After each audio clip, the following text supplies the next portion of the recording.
Puluhan pelajar SMP dan SMA di Kabupaten Lahat ini digiring ke halaman Pemda setempat usai diamankan oleh petugas Satpol PP.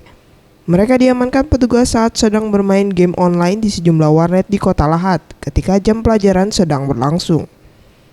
Sementara sebagian lainnya ditertibkan saat sedang asik nongkrong di warung.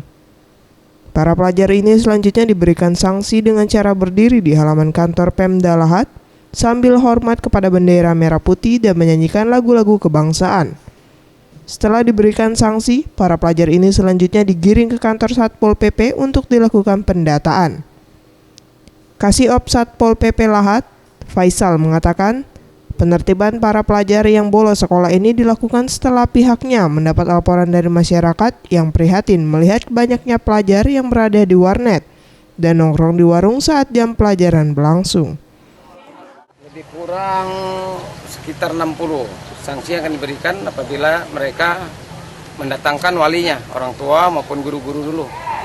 Baru buat surat pernyataan. Dikasih SP1, SP2, SP3, kita koordinasi dengan kepala sekolah mungkin dikeluarkan kalau masih membandel. Para pelajar didata oleh petugas Satpol PP dan selanjutnya menandatangani surat pernyataan untuk tidak kembali bolos sekolah. Sebelum diperbolehkan pulang, petugas terlebih dahulu memanggil para orang tua siswa serta pihak sekolah. Dari Kabupaten Lahat, Zulfikri, Sriwijaya TV.